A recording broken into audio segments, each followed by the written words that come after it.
VAT එකට register නොවි ඉන්නවට වඩා රෙජිස්ටර් වුණොත් වාසිය කියලා දන්නවද? අයිබෝන් මම කාවින්ද බාලසූරිය අදත් ඔයාගේ තුලා ඉන්නේ නීරස ටැක්ස් රස කරලා කියලා දෙන ටැක්ස් මාස්ටර් channel එකත් එක්ක.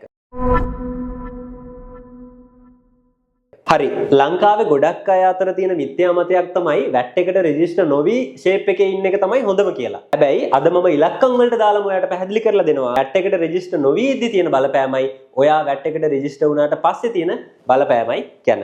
මුලින්ම ඔයා වැට් එකට රෙජිස්ටර් නොවි ඉන්නකොට තත්ත්වය බලමු. හිතන්න ඔයා පිට රටින් භාණ්ඩයක් ලංකාවට ගෙන්නනවා. ඒකේ කොස්ට් එක වෙන්නේ රුපියල් 100යි. එතකොට ඔයා හිතනවා දැන් මේකට ලාභයක් තියාගන්න ඕනනේ.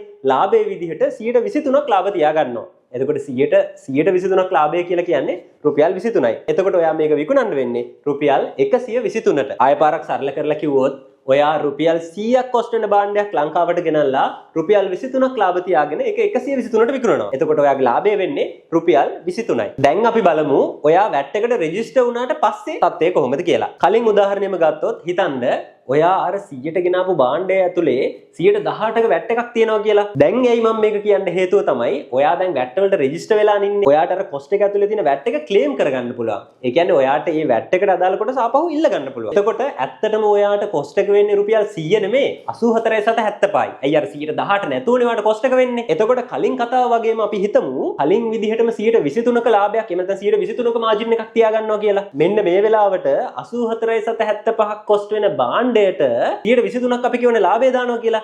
අන්නේ 123ක් ලාභය වෙන්නේ රුපියල් 19.750යි. හොඳට මතක තියාගන්න. එතකොට ඔයා මේක විකුණන්නේ 104.725කට. ඒ කියන්නේ අර 84.775ට 19.750ක ලාභයත් එකතු කරලා ඔයා වැට් එක නැතුව මේක විකුණන්නේ 104.725කට. දැන් ඊළඟට අදාළ දේ තමයි ඔයා වැට් එකට රෙජිස්ටර් වෙලා ඉන්න නිසා ඔයා විකුණන භාණ්ඩය හෝ සේවාවට වැට් එක ඇඩ් කරලා තමයි ඔයා ඊළඟට විකුණන්න ඕනේ. ඒ කියන්නේ මේ 104.725 කියන ගානට ඔයා 118ක් වැට් එකතු කරලා තමයි ඔයාගේ මිල සඳහන් කරන්න ඕනේ.